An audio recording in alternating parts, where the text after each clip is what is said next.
নমস্কার। আজকের ট্রেড নিয়ে তো আমি কথা বলবোই। আজকে আমার কি ট্রেড ছিল, কি বৃত্তান্ত। তার সাথে সাথে নিফটি আবার লাইফ হাই টাচ করলো এবং কিছু কিছু মানে স্টকে কিন্তু একটু কারেকশন হয়েছে আজকে, যেগুলো এই গত 2-3 দিন খুব বেড়েছিল, যেমন Cochin shipyard, Mazagaon dock, BEL, HAL, এগুলো ঠিক আছে, তা নিয়েও একটু আলোচনা হবে। তার সাথে সাথে এবার নিফটি যে নতুন লাইফ হাই করলো, এর পরে আমাদের স্ট্র্যাটেজি কি হতে পারে বা আমার পার্সোনাল কি স্ট্র্যাটেজি থাকতে পারে তা নিয়ে আলোচনা করব। আর আজকে একটা বিশ্বের বাজারে কিন্তু একটা বড় ইভেন্ট হতে যাচ্ছে ইউএস মার্কেটে, তা নিয়ে আলোচনা করব। যখন এই ভিডিওটা তৈরি করছি তার কিছুক্ষণ বাদেই কিন্তু ইউএস মার্কেটে একটা ইভেন্ট হতে চলেছে, তার প্রভাব কি হতে পারে না হতে পারে তা নিয়ে আলোচনা করব। ইউএস মার্কেটের চার্টও আপনাদের সামনে আমি ওপেন করে এক্সপ্লেন করব, একটু ভিডিওকে মনোযোগ সহকারে দেখবেন।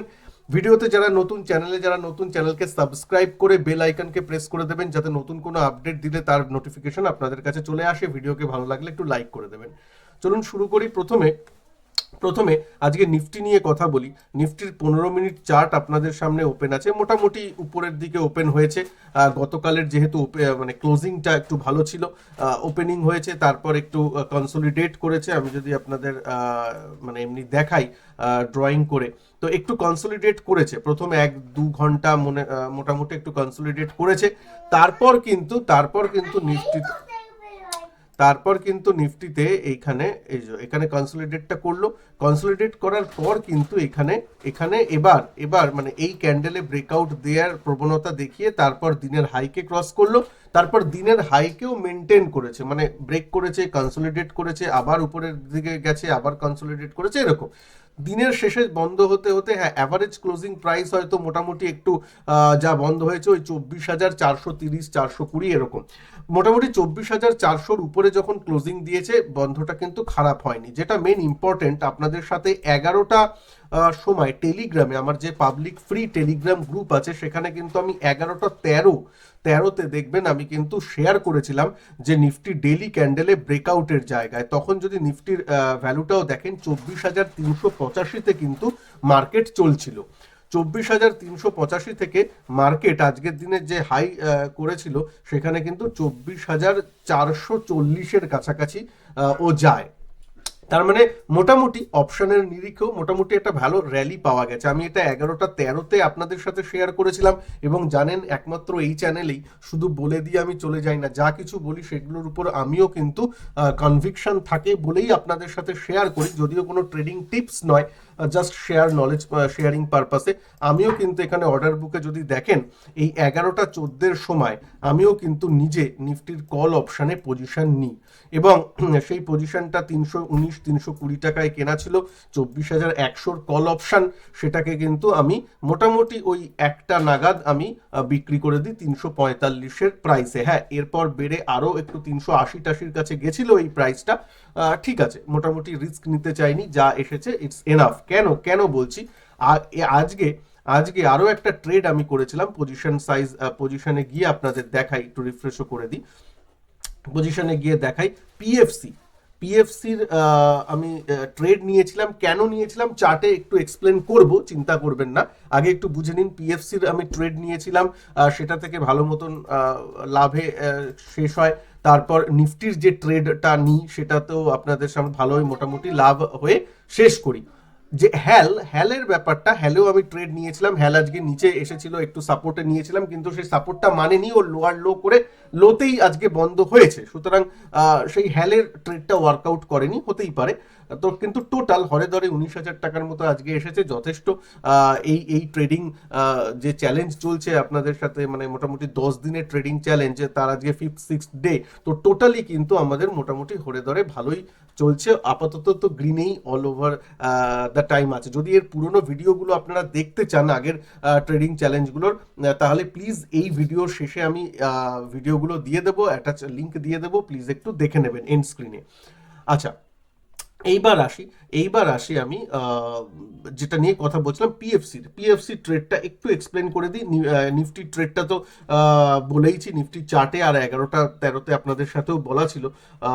পিএফসি পিএফসি দেখুন, পিএফসি আরইসি এগুলো বলতে হবে না, আপনারাও জানেন। আমি গতকালের ভিডিওতে আমার চ্যানেলের ভিডিওতে এই যে বিইএল আরইসি পিএফসি এসব নিয়ে কিন্তু আলোচনা করেছিলাম, আর বলেও ছিলাম এগুলো সবই ভালো stock, buy on dip strategy রাখা যায়, এই স্টকগুলোই চলবে। 6 মাস আগেও এই স্টকগুলো চলছিল, আজকেও চলছে, হয়তো 6 মাস বাদেও এই স্টকই চলবে, হয়তো ফিউচার তো কেউ দেখেনি, তবে যেন মনে হচ্ছে এই স্টকগুলোই চলবে। এখনো তো যে এই স্টকগুলো আর চলবে না, খারাপ হয়ে গেছে, সেগুলো তো এখনো ফান্ডামেন্টালিও দেখা যাচ্ছে না, টেকনিক্যালিও দেখা যাচ্ছে না, তাই না? তো যাই হোক, আরইসি পিএফসি এসব দিকে নজর ছিল। আজকে যখন পিএফসি ওপেন হয়েছিল, আজকে যদি দেখেন এই সব জায়গায় ও কিন্তু একটা রেড ক্যান্ডেল করে নিচের দিকে আসে, এবং এবং ওর সাপোর্ট এইসব জোনেই আসে এবং তখন কিন্তু সাপোর্ট, মানে কেন বলছি, এই সব দিকে আগের যখন কনসলিডেট করেছিল আগের দিন, সেই জোনটাকেই যদি একটু এক্সটেন্ড করেন তখন দেখবেন এই সব জায়গায়। তাই জন্য কিন্তু আমি প্রথম মিনিটেই বলা যায়, প্রথম 5 থেকে 15 মিনিটের মধ্যেই কিন্তু আমি পিএফসির ট্রেডটা নিয়ে নিই, ঠিক আছে? তারপর ব্যাস, এখান থেকে একটা বাউন্স আসে এবং কুইক প্রফিট বুক, এখান থেকে বেরিয়ে যায়। সুতরাং পিএফসির ট্রেডটা খুব ইন অ্যান্ড আউট হয়েছিল। যারা স্পেশালি ইন্ট্রাডে করেন তাদের জন্য কিন্তু এই ব্যাপারটা একটু দেখার, আগে থেকে প্ল্যান থাকবে, তারপর এক্সিকিউটটা হবে। এই দেখতে 9টা 22-এ ওই যে রেড ক্যান্ডেলটা দেখালাম, 9টা 22-এ পজিশন নেওয়া হয়েছিল, বাইং পজিশন 9টা 22, 9টা 28, আবার সেলটা 9টা 33 এইসবের মধ্যে হয়ে গেল, মানে কুইক 5 মিনিটের মতো মোটামুটি ট্রেড, তাতেই ব্যাপারটা কিন্তু হয়ে যায়। মাঝে মাঝে এরকম ট্রেডের সুযোগ কিন্তু আসে, পাতি কথায় স্ক্যাল্পিংও অনেকে বলতে পারেন, ঠিক আছে, কিন্তু ওই নিয়মটা মেনে বা ব্যাপারটার সাপোর্ট কোথায়, এই জিনিসগুলো প্ল্যানিং আগে থেকে থাকলে কিন্তু করা যায়। আরইসির দিকেও নজর ছিল, আজকে 602-তে এসেছিল, তখন আমার নেওয়ার ইচ্ছা ছিল। আরইসি 602 টাকায় এসেছিল, আমি বলছি যে এখানে 602 টাকায় এসেছিল, দেখতে পাচ্ছেন, এসেছিল, নেওয়ার আমার প্ল্যান ছিল কিন্তু হয়ে ওঠেনি, কারণ পিএফসির দিকে নজর ছিল। তো একটা স্টক নিলেই হয়, পিএফসি আরইসি সমগোত্রীয় স্টক, পাওয়ার ফিনান্সের ওপর কাজ করে, সুতরাং একটা দিয়েই যে জিনিসটা আসার এসে গেছে। আর ট্রেডিং চ্যালেঞ্জে মোটামুটি আমি ইন্ট্রাডের উপরেই ফোকাস করি, তো ঠিক আছে, কাজটা হয়ে গেছে, আমি কোনো পজিশন ক্যারিও করছি না বা করিও নি। আচ্ছা, এইবার হ্যাঁ, বিইএল এ আমি আগের দিন পজিশন নিয়েছিলাম, জানেন, এইখানে এই যে আপনাদের সাথেও শেয়ার করেছিলাম 2টি সরকারি স্টক যাতে এন্ট্রি নেওয়া যায়। তারপরের দিন আমি বিইএল এ এন্ট্রি নিয়েছিলাম 320-321 টাকায়, সেটা আজকে 334 টাকাতেও গেছিল। তারপর আজকে একটু মোটামুটি কারেকশন ঠিক বলবো না, মোটামুটি একটু কি বলে, আজকে একটু প্রফিট বুক বা একটু থমকে দাঁড়ানো যাকে বলে সেটা হয়েছে, ঠিক আছে। প্রফিট মানে দেখুন, মানে কি বলবো, 20 পয়সা বেড়ে বন্ধ হয়েছে, মানে বাড়া কমার মধ্যেই আজকে চলছে, কনসোলিডেট মোটামুটি করেছে, ঠিক আছে। বিএল এর পজিশনটা আমার আছে, সেল তো করিনি, দেখতেই পাচ্ছেন পজিশন বুকে সেলের নইলে চলে আসতো, সেল করিনি, ওটা আছে যেমন আছে, ভালো মতন প্রফিটে বসে আছি 3-4%, ব্যাস ঠিক আছে। ট্রেলিং স্টপ লস এখন আমার কেনা দামে আছে, that's it, I am happy. আচ্ছা, এইবার চলে আসি যে মানে মার্কেটের একটু আউটলুক নিয়ে, নিফটির নেক্সট ব্যাপারটা কি হতে চলেছে। এতক্ষণ পর্যন্ত যদি ভিডিওকে ভালো লাগে প্লিজ একটু লাইক করে দেবেন, এরকম নিজের লাইভ অর্ডার বুক খুলে আপনাদের সাথে জিনিসগুলো, টেকনিক্যাল অ্যানালিসিসগুলো শেয়ার করছি, একটু লাইক করে দেবেন ভালো জিনিসটাকে, আর প্লিজ চ্যানেলকে সাবস্ক্রাইব করতে ভুলবেন না, তাহলে এরকম লাইভ ট্রেডিং এর জিনিস কিন্তু আমি আপনাদের সাথে আপডেট দেবো, তার আপডেট আপনাদের কাছে চলে আসবে। আরেকটা কথা, এই বৃহস্পতিবার কিন্তু আপনাদের সাথে ইউটিউব লাইভে আমি আসছি আমার সাবস্ক্রাইবারদের সাথে, তাই জন্য ফ্রি অফ কস্টে সাবস্ক্রাইবটা করে নেবেন চ্যানেলকে, সাবস্ক্রাইব করে বেল আইকনকে প্রেস করে রাখবেন। এই বৃহস্পতিবার কিন্তু লাইভ আমি আপনাদের সাথে, লাইভ মার্কেট আওয়ার্সে আপনাদের সাথে থাকবো, ঠিক আছে, ইউটিউব লাইভে। চলুন এবার মার্কেটের একটু একটু একটু মিডিয়াম টার্মের ব্যাপারটা আলোচনা করি। দেখুন, নিফটি তো লাইফ হাই আজকে ক্রস করেছে বা লাইফ হাইয়ে বন্ধ দিয়েছে, ভালো জিনিস, ঠিক আছে। কারেকশনের এখন যারা শর্ট টার্মে ট্রেড করেন, স্পেশালি অপশানে যারা ট্রেড করেন, তাদেরকে আমি একটা কথা বলি, এখন কিন্তু আপনারা একটু মাথায় রাখবেন যে যে কোনো সময় একটু কারেকশনের জন্য কিন্তু তৈরি থাকবেন। 1-2% কারেকশন যে কোনো সময় আসতে পারে, এটাকে কারেকশনও ঠিক বলা যায় না, 1%-2% এটা কারেকশনও নয়, কিন্তু তার জন্য রেডি থাকবেন, কারণ পয়েন্টের টার্মে 1% মানেই কিন্তু 240 পয়েন্ট নিফটিতে, ঠিক আছে। 2% মানে কিন্তু প্রায় 500 পয়েন্টের মতো নিফটি, এটা মাথায় রাখবেন। সুতরাং একদিন হয়তো 300 পয়েন্ট পড়ে গেল, 300 পয়েন্ট, আসলে তা নয়, আসলে তো 1-1.5%। সুতরাং তার জন্য মাথায় রাখবেন ওই জিনিসটা। এবার যারা অপশনে ট্রেড করেন, বেশি ভলিউম নিয়ে ফেললেন, তখন কিন্তু একটু মুশকিল হয়ে যাবে, কারণ যদি 50-60 পয়েন্টও আপনার এগেনস্টে চলে যায়, তখন কিন্তু আপনার স্টপ লসগুলো হিট হবে বা লসের পরিমাণটা বেড়ে যাবে। যারা স্পেশালি অপশন বাইং করেন, তাই জন্য বলছি ওভারনাইট পজিশন রাখবেন না, যেগুলো এখন করার নয়। ওভারনাইট পজিশন একদম নয়। নেকেড কল, নেকেড পুট নিলে ওভারনাইট পজিশন রাখবেন না। দিনের দিন টেকনিক্যাল অ্যানালিসিস বুঝে নিচ্ছেন, যেমন আজকেও নিয়েছি, টেকনিক্যাল অ্যানালিসিসটা বুঝে আপনাদের সাথেও শেয়ার করেছিলাম, ব্রেকআউটের সামনে নিয়েছি, ব্রেকআউট হয়েছে, তারপর বেরিয়ে গেছি, দ্যাটস ইট। ঠিক আছে, স্ট্রিক্ট স্টপ লস থাকবে, পজিশন সাইজ ঠিক রাখবেন, তাহলেই কাজটা হয়ে যাবে। এর বেশি ওই কি বলে মানে ডাকাবুকো হতে চেষ্টা করবেন না। এখন অল্প অল্প কুড়িয়ে যা পাওয়া যায় ঠিক আছে। আবার যদি নিফটিতে একটু কারেকশন দেয়, তখন আবার একটা ভালো এন্ট্রির সুযোগ করে দেবে। এবং মাঝে মাঝেই কিন্তু নিফটি এরকম কারেকশন দিয়েছে, এইখানে দেখুন কারেকশন হয়েছে, এইখানে কারেকশন হয়েছে। সুতরাং নিফটি আবার হয়তো একটু কারেকশন দেবে। আজ মানে কাল হতে পারে, পরশু হতে পারে, পরের সপ্তাহে হতে পারে, যে কোনো সময় হতে পারে। হওয়ার জন্য রেডি থাকবেন, তখন নয় ভালো করে আবার পজিশন সাইজটা করা যাবে। এখন একটু কশাসনেস, আমি বলছি না যে সব বেঁচে বেরিয়ে যান, এইসব নয়, একটু কশাস থাকতে হবে, ঠিক আছে। আর যারা সুইং ট্রেডিং করছেন, যেগুলো অনেক উপরে উঠে গেছে, সেইগুলো থেকে একটু অ্যাভয়েড করুন, যে সেই স্টকগুলো। আর নিচের দিকে যে স্টকগুলো নামছে, যেগুলো কারেক্ট হচ্ছে, সেগুলোর কোন লেভেল, যেমন কোচিন শিপইয়ার্ড বা হ্যাল, এগুলো কোন লেভেলে আস্তে আস্তে একটু দেখা যায়, সেগুলো কিন্তু আমি আগের দিনের ভিডিওতে বলেছি। এই ভিডিওটা একটু দেখে নেবেন। আগের দিনের ভিডিওটা আমি ওই লেভেলগুলো নিয়ে আলোচনা করেছি, প্রত্যেকটা স্টকের এন্ট্রি লেভেলটা উইথ স্ট্রিক্ট স্টপ লস ছাড়া এন্ট্রি হবে না এখন, ঠিক আছে। সেগুলো একটু পারলে দেখে নেবেন আগের দিনের ভিডিওটা, আমি লিঙ্ক এই ভিডিওর এন্ডে আবার নয় দিয়ে দেবো। এবার আসি আজকের দিনের যে, আচ্ছা ব্যাংক নিফটি চট করে বলে নিয়ে আমি ইউএস এর যে আজকে ইভেন্ট আছে সেটা নিয়ে কথা বলবো, যেটার উপর কালকে কিন্তু প্রভাব পড়তে পারে। নিফটি ব্যাংক, নিফটি ব্যাংক চলছে, মানে ওর মনের মতোই চলছে।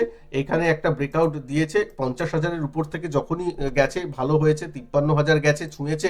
তারপর অবভিয়াসলি 53,000টা একটা রাউন্ড ফিগার, বড় ফিগার, একটু প্রফিট বুক বলুন, একটু ওইসব জিনিসগুলো হবে, হয়ে আবার এখন কনসলিডেট করছে, খুব ভালো, কোনো অসুবিধা নেই। যতক্ষণ 52,000 টিকে আছে, ধরে আছে, ততক্ষণ আমি বারবার বলেছি ব্যাংক নিফটির দিক থেকে চিন্তার কোনো কারণ নেই। আর নিফটি ঠিক ম্যানেজ হয়ে যাচ্ছে কখনো কখনো। যেদিন ব্যাংক নিফটি একটু 200 পয়েন্ট মাইনাস চলছে, আইটি বা ফার্মা বা আপনার এফএমসিজি ওই সেক্টর দাঁড়িয়ে, বা রিলায়েন্স দাঁড়িয়ে গিয়ে ওকে ম্যানেজ করে দিচ্ছে। সুতরাং ঠিক আছে, এইভাবেই ব্যাপারটা হয়ে যাচ্ছে। আশা করি এইভাবেই হবে, বাজেট পর্যন্ত হয়তো হবে, বা বাজেটের এক সপ্তাহ মানে 2-3 দিন আগে পর্যন্ত, তারপর বাজেটের 1-2 দিন আগে থেকে বাজেট প্লেটা শুরু হয়ে যাবে, সেটা একটা দিক আছে।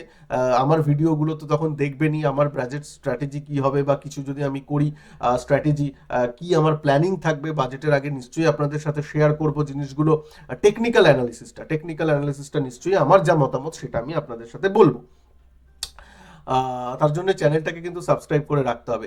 এবার আসি যে ইউএস এর যেটা হতে চলেছে সেটা আজকের দিনে। তার আগে যারা আমার সাথে লাইভ মার্কেটে আমি ক্লাস করাই মাঝে মাঝে, প্লাস তার মেম্বার্স অনলি ভিডিওসও থাকে, সেই ক্লাসে এসটি ট্রেডিং চ্যাম্প ব্যাচে যারা জয়েন করতে চান, আমার চ্যানেলটা ভিজিট করে এখানে জয়েন বাটন পেয়ে যাবেন, জয়েন বাটন ক্লিক করে কিন্তু জয়েন করে নিতে পারেন, ঠিক আছে।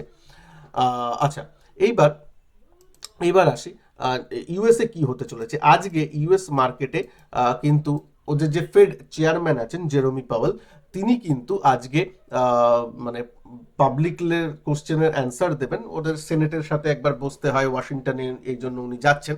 ওরকম হয়, মানে যেখানে পাতি বাংলা ভাষায় যাকে বলে যে প্রশ্নোত্তর একটু পর্ব চলবে, যেখানে সাধারণত ওনাকে একটু গ্রুয়েল করা হয়, যে একটু চাপ দেওয়া হয়, যে হ্যাঁ কি হচ্ছে না হচ্ছে, ইকোনমির অবস্থাটা কি, ইন্টারেস্ট রেট নিয়ে আপনাদের মতামতটা কি, কি প্ল্যান, এই জিনিসগুলো সেগুলো জনসমক্ষে উনি বলেন। তো তো সেনেটের সামনে বলেন, বা সেটাই জনসমক্ষেই হয় ওরকম। তো সেক্ষেত্রে কি হবে আজকে, কিন্তু ওনার প্ল্যানটা কি ইন্টারেস্ট রেট নিয়ে, এই বছরে অনেকে বলছে দুটো রেট কাট হবে, একটা সেপ্টেম্বরে আর একটা ডিসেম্বর নাগাদ। তো দুটো রেট কাটের দিকে আছে কিনা, বা কি প্ল্যান, ইনফ্লেশন নিয়ে ওনার কি মতামত, এইসব নিয়ে কিন্তু একটা জানা যাবে ওনার মুখ থেকে। সেক্ষেত্রে উনি যদি কিছু খারাপ কথা বলে ফেলেন, তাহলে কিন্তু ইউএস মার্কেট একটু নেগেটিভলি রিয়্যাক্ট করবে। আর যদি উনি ভালো একটু কথা বলেন, তাহলে একটু ভালো মতনই থাকবে। ইউএস মার্কেটে যদি S&P 500টা দেখেন আপনি, S&P 500 এখন কেমন চলছে সেটাও লাইফ হাইতেই চলছে। S&P 500 এর যদি আমি চার্ট ওপেন করি, দেখুন সেও লাইফ হাইতেই চলছে, ঠিক আছে। এখানে আজকে একটু রেড বলবো না, একটু উপরে ওপেন থেকে একটু নিচের দিকে এখন চলছে, ইটস ওকে। মোটামুটি এখন চলছে, এখন তো থমকে দাঁড়িয়ে আছে যে ফেড চেয়ারম্যান কি বলে তা নিয়ে। কিন্তু ওই যদি একটু খারাপ বলে তাহলে কিন্তু অনেকটা নিচে নামার এখানে সাপোর্ট আছে নেক্সট, এই সাপোর্ট পর্যন্ত নেমে আসার গুঞ্জাইশ আছে, মানে ব্যাপারটা আছে। সেক্ষেত্রে আপনার পার্সেন্টেজ টার্মসে যদি বলি তাহলে মোটামুটি 1% থেকে 1.5%-এর মতো কারেকশন হতে পারে, ঠিক আছে। আজকেই হবে বলছি না, যদি উনি কিছু বেফাস কিছু বলেন, যদিও আমার মতে হয়তো উনি কিছু বলবেন না, কারণ হয়তো নভেম্বরে ভোট আছে, ভোটের আগে হয়তো এটাই ওনার শেষ এরকম প্রশ্নোত্তর পর্ব জনসমক্ষের কাছে। তা সেক্ষেত্রে আমার মনে হয় একটু কি বলে ধীরে চলো নীতি বা ডিফেন্সিভ লাইনেই উনি খেলবেন, না ভালো না খারাপ, এরকম একটা মধ্যবর্তী পথ নিয়ে হয়তো উনি চলবেন এবং সেই ধরনের কথাই বলবেন বলে মনে করা হচ্ছে। এবার দেখা যাক উনি কি করেন। তো কিন্তু সেইটার একটা ফাড়া আমাদের উপরে আছে, তার উপর বেস করে কিন্তু অ্যাটলিস্ট ফার্স্ট হাফে বা প্রথম ঘন্টায় বা আমাদের ইন্ডিয়ান মার্কেটে কিছু একটা হতে পারে, হয় একটু উপরে গ্যাপ আপ বা গ্যাপ ডাউন কিছু একটা হতে পারে, বা একদম ইগনোরই করে গেল যদি কোনো নন ইভেন্ট হয়, কিন্তু সেটার একটা মাথায় আপনারা রাখবেন, ঠিক আছে। তো এই ইভেন্টটার দিকে আমরা নজর রেখে আছি, কেন স্পেশালি এই বছরে উনি রেট কাট নিয়ে কিছু যদি বলেন সেটা কিন্তু একটা ইম্পর্টেন্ট বক্তব্য হয়ে যাবে। তো দেখা যাক কি হয়। আর লাইফ হাইতে আছে মার্কেট, এই জন্য লাইফ হাইতে থাকলে কি হয়, ইউএস মার্কেটের কথা বলছি, লাইফ হাইতে থাকলে কি হয়, কারেকশন হওয়ার রিস্কটা একটু বেড়ে যায়, মানে একটু ফট করে কথা বললেই নেমে যাবে, তাই না। তো সেই ব্যাপারটা একটু দেখতে হবে, এমনিতে সব ঠিক আছে। যাই হোক, তো আজকের ভিডিওটা কেমন লাগলো একটু জানাবেন, নিজের কমেন্ট করে জানাবেন, ভালো লাগলে একটু লাইক অবশ্যই করবেন। ভালো থাকবেন সবাই, নমস্কার, জয় হিন্দ, বন্দে মাতরম।